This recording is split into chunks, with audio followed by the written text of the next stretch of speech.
Welcome to the Anomalous Black Women Podcast, episode 31. I have a beautiful co-host today. Hey. Welcome, Chastity Corbett, founder of Social Butterflies Foundation. Hey, Chastity. Hey, Tina. Anomalies. Hey, Anomalies. We are so glad to have you on our podcast today. We want to say happy birthday, Chastity. Happy birthday, Chastity. Thank you. Yes, happy birthday, honey.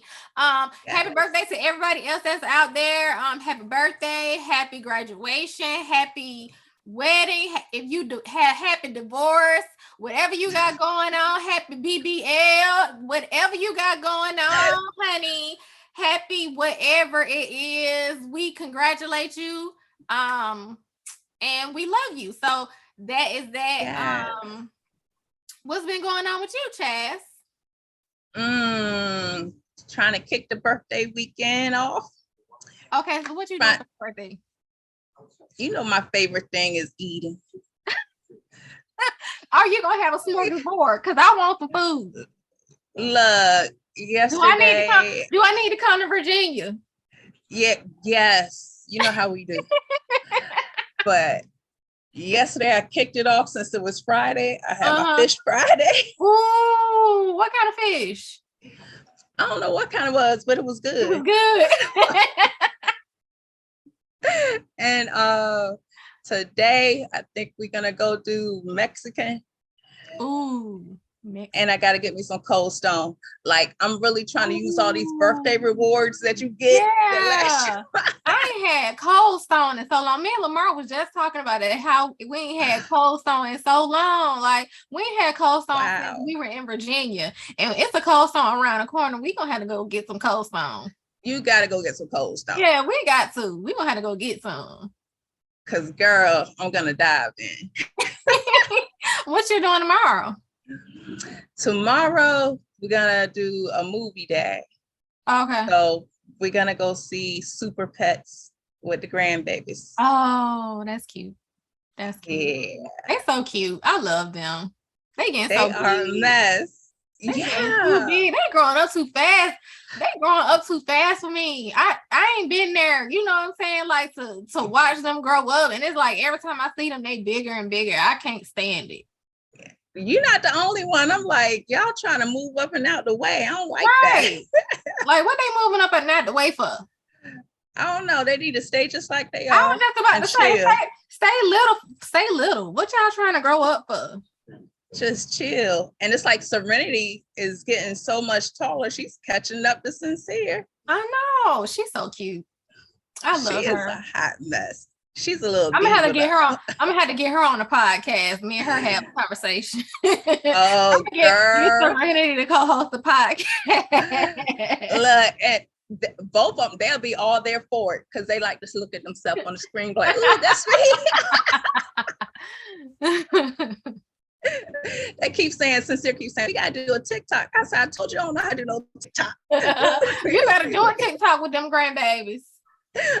I don't know how to do a TikTok. Girl, you just get on there and act the fool. That's it. That's all Lord. You do on a TikTok. Just get on there and act the fool. You get on there and act the fool with them babies. Let them have fun.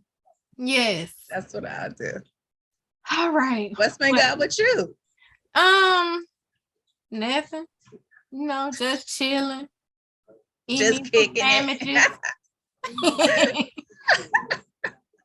No, you know, I had that thing with the allergy and was in the hospital for a little bit, and then my eyes messed up for a little bit, or for a lot bit, and then where I couldn't see, and so I've just been trying to get my health in order. You know how we do. Our health is always up and down. You never know. It's always something. It's so unpredictable, and it's always something. So just trying to maintain and stay positive throughout, like we always do. And that's it. Yeah. Well, I like those glasses better than the goggles you was wearing. Oh my God. I should have posted a picture of them goggles. They had you like, really though? Because they ain't want me to get nothing in my eyes. Like, really? I had to wear them things in the shower and everything.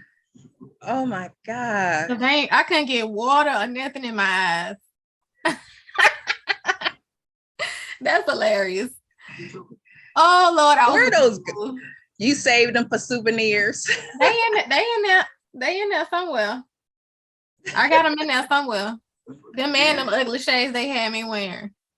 Ew, not shades to go with it. Mm-hmm. Oh no. No. Well, all right. The topic of the day is Chastity Corbett and Social Butterflies Foundation. So we're just gonna chat it up with her. Because we should have had her on the podcast before now, but she always busy. And before I start, I want to say that Tasha is still on vacation and we miss her. Oh, Tasha May, hurry up and come back from vacation. I love you. So and the opening quote of the day is, so season 3, I want to say season 3 is about courage. The entire season has been about courage. Every episode has been about courage. And Chaz, you embody courage. So the first quote of the day is, courage doesn't mean you don't get afraid. Courage means you don't let fear stop you. And that quote is by Bethany Hamilton. I like that. So, me too. So what is your definition of courage? Ooh, pretty similar to what she said. Just always pushing through and not giving up. Just keep on fighting. That's strength and courage by itself, especially like us living with chronic illnesses. It's courage just to stand up in the morning because you don't know how your leg's gonna feel, But yeah, just that strength and pushing through and having that fortitude. So how long have you had lupus? Too long. No. I was diagnosed in July of 2005. Okay. So you say you were diagnosed, but you believe you had it long before then, right? I think so. I think it was just one of those things where like stress probably triggered it to make it go ahead and come out. Because I was finishing up grad school, so working on a thesis and everything. And then not too long after I graduated, that's when I started having rash on my arm and issues popping up. So made them check into it. And they said, you got lupus. And for those that don't know what lupus is, can you explain what lupus is? Lupus, the simplest way to put it is it's an autoimmune disease in which your body attacks itself. So any organ in your body, your skin is an organ, can be attacked. Most people that have lupus, their kidneys are like the first thing that's severely attacked, and that gives them lupus nephritis. There's different types of lupus, but systemic lupus is like the most severe type, and because that's the one that does affect just about everything. And then discoid lupus just affects your skin. So originally they thought I just had discoid lupus. It took some months later before they found out I actually have systemic, because it started affecting my brain, my joints, and my blood. And can you have more than one type of lupus at the same time? Yes, you can. Like for me, it would be, I have lupus cerebritis because it affects my brain, plus discoid lupus because it affects my skin. Just like I said earlier, some people have lupus nephritis, which means it affects their kidneys. Right. So you have to kind of manage everything independently, right, in a sense. So you have so many different, I call them my supreme team of ologists. You have different specialty doctors to treat different things, Yeah. So what made you become a lupus conqueror? What made you join the fight? I know you have lupus, but what made you become a philanthropist, an activist? I've always been an activist in the community, whether it's, political activism or, supporting cancer awareness, Alzheimer's, because it runs in my family. Right. Lupus, definitely because I saw the effects. Well, I lived through the effects that it had on me first getting diagnosed and then going through so many hospital stays and everything else, and then meeting other survivors and hearing their stories. And we need to have a voice. And some people are, reserved, so they don't know how to use their voice. So I want to make sure that awareness is put out there and people know that it matters, and to be able to speak for those that feel they can't speak for themselves, because it is important. It doesn't get as much attention as other illnesses. So that's basically why I push for it, because I want to help other survivors that need help. I see that we're not getting all the help that we truly need. Right. Now, what is the name of your organization? Social Butterflies Foundation. And where are you located? I'm located in Hampton Roads area in Virginia, but we serve the entire state of Virginia and Maryland now. Nice. How long have you been in business? Social Butterflies Foundation was founded October 5th, 2018. But, we've been raising awareness for years before that, since like 2014. We've been pushing. Right. I was just about to say, how did you get started in this? It started, right after I got myself well enough after being diagnosed, because like I said, I've been in the hospital so many times. Pulmonary embolisms, meningitis, mild stroke, pneumonia, you name it, several blood clots. And I was going to the lupus awareness walks in Richmond that was done by the Lupus Foundation. And I got to know that president at the time. Her name was Jessica. And I kept saying, hey, we only got walks in Richmond. We need something in Hampton Roads. And, right before she stepped down as president of the DMV chapter, she allowed us to bring the walk to Hampton Roads. And it grew from there. Once that chapter closed down and the national office took over, it was like there was gaps in services that we needed, emergency medical and things like that. And so Social Butterflies, it was like it was time. It needed to be born. Now, Social Butterflies not only focuses on lupus, it also focuses on fibromyalgia. Yes. Why is that? Truth be told, there was this little Sour Patch Kid. No, my Bean baby. And, just watching how you went all in to support and serve on the committee, and promoting awareness for lupus, and then you being diagnosed with fibromyalgia. And I got to learn more about it through you and the close relationship that it has with lupus, because both of them are autoimmune diseases. And a lot of times a lupus survivor may have fibromyalgia at the same time. And honestly, you were my inspiration to make sure that fibromyalgia was included. I call them cousins. Yeah. What are the most significant issues that you find with running Social Butterflies Foundation? resources. When you're a new nonprofit, you're trying to get different resources and get assistance with getting grants.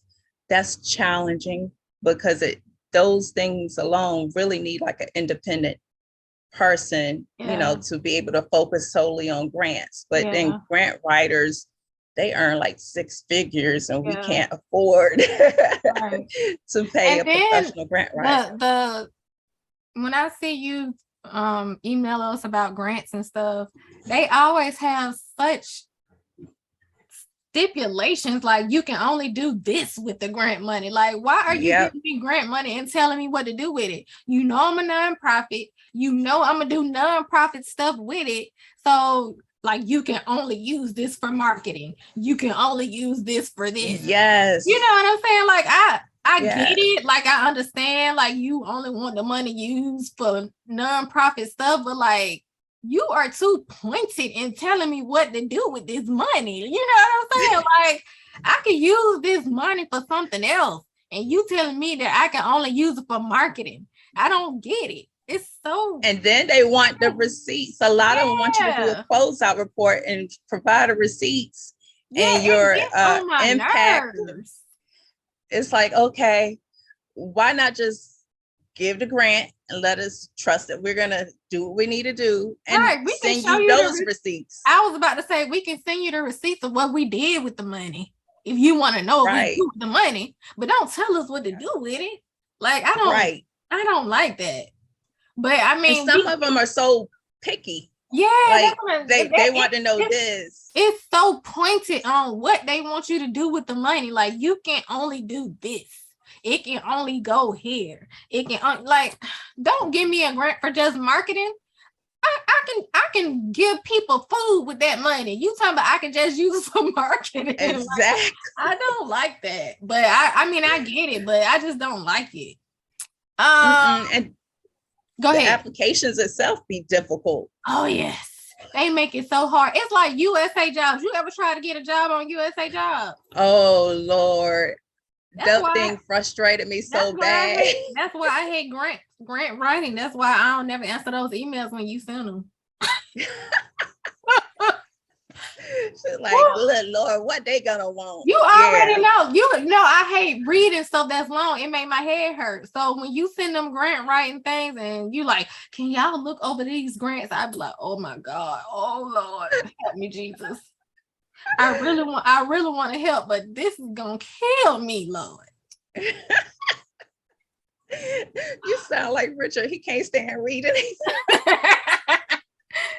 Running your own business can become overwhelming at times. What motivates you to keep going? There's times when it's like, why am I even doing this?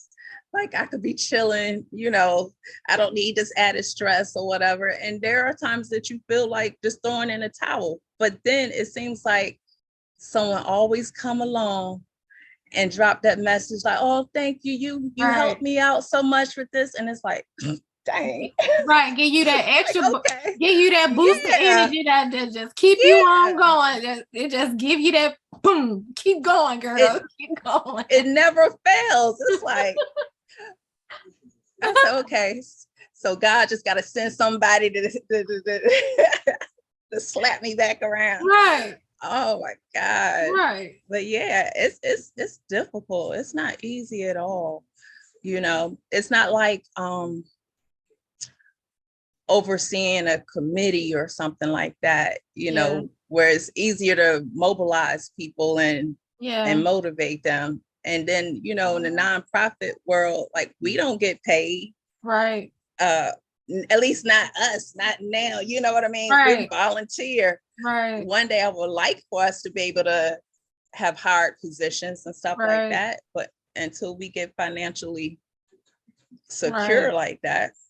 So it's hard to get people motivated to give they like, and donate their time. I ain't getting paid for this. I ain't getting paid for this. This ain't that. I ain't getting paid for this. I'm telling you, I ain't like that. I'm just like, my nerves bad. I'm gonna do it, but my nerves bad. You my special case. What advice would you give other aspiring entrepreneurs or philanthropists or other aspiring nonprofit people that want to build a nonprofit? What advice would you give them? Make sure it's something that you're truly passionate about and care about, and know that you're going to come and have obstacles. That's just going to be a given. You're going to have obstacles, but push through them because you're serving a greater good. It's not about you. It's about that population of people you're trying to help. So always kind of like remember that. I'm not saying that you're not going to have those moments like I have, like, Jesus, I'm just done with this. But you're going to have those moments. But then you got to think about the impact that you're having on the people that you're trying to assist. So just make sure it's truly something you're passionate about. Roll those sleeves up. It's going to take some elbow grease and push through. That's true. I agree. Is there anything else you would like the listeners to know about you and or your business or anything else? Well, Social Butterflies Foundation, as far as I know, is like one of the only nonprofits that focuses on lupus and fibromyalgia.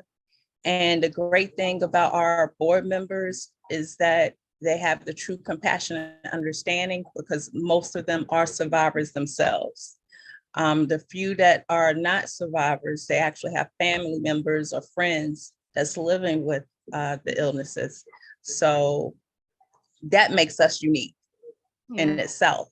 And, you know, we led by predominantly Black women and veterans. So, you know, that makes us unique. And we actually do provide real direct assistance. A lot of organizations, the money's going straight to research. But if a survivor pick up the phone and say, hey, I need help with paying my prescription bill, they get turned away. With us, we do emergency financial assistance to help cover medical expenses, because you shouldn't have to choose between your rent and your health. That's just, it should never be like that. We do advocate. We have our outreach programs. We got a WIG outreach and we got a care outreach. So when you're going through something in your family, whether it's a celebration like a birthday or you have a loss in a family, we're there to make sure we're there for you. We just helped out a survivor, a butterfly who lost everything in a home fire and have 8 children to take care of. I take pride in knowing that we pull together to actually provide that real assistance. Yep. If she had tried to go to another organization, she would not have received any help. None at all. So we're actually doing the work. Especially and we give college scholarships. Exactly. And we got our scholarship program, you know, and we got our summit and our health fair. So we try to stay in tune, and the goal is for us to also learn more about the advocacy, because we need to take this to our general assemblies, to our congressmen, to, you know, as far as we could take it. We need to let them know. I hope one day we on Capitol Hill. Exactly. Yeah. I can see that one day, us being on Capitol Hill, advocating. I'm claiming it. Yeah, I'm manifesting it. It's gonna come to fruition. Yes, indeed. Yes. Bring it in. Where's my sage? I'm bringing it all in. Look, and you know, we're doing our Virginia DMV plate campaign. That's a big one. There's a plate for everything under the sun. And there's not a specialty plate for lupus nor fibromyalgia. So we're pushing, we got to get 450 pre-orders for those plates. So if any of you listening, you're in Virginia, support. If you don't want the plate yourself, donate a plate so that a survivor can get one, you know, $25 registration for non-personalized, $35 for personalized. You could go to our website, socialbutterfliesfoundation.org, and click on the link for the plates and help a survivor out. Help us help survivors out. Yes, indeed. Yes, indeed. That was excellent. I loved this today. Thank you for coming on the show, the podcast. Thank you for co-hosting with me. Thank you for hanging out with me. Anomalies, thank you for listening. Catch us on any podcast platform, ABW Podcast, Anomalous Black Women. You can find us on Instagram, Facebook, anywhere, just Anomalous Black Women. We on Pinterest, we everywhere. Just look for Anomalous Black Women, type that in. You can find Social Butterflies everywhere. Just type Social Butterflies in, or SBF Foundation, SB Foundation. Anyway, I'm gonna put it in the box below, and y'all gonna be able to find her.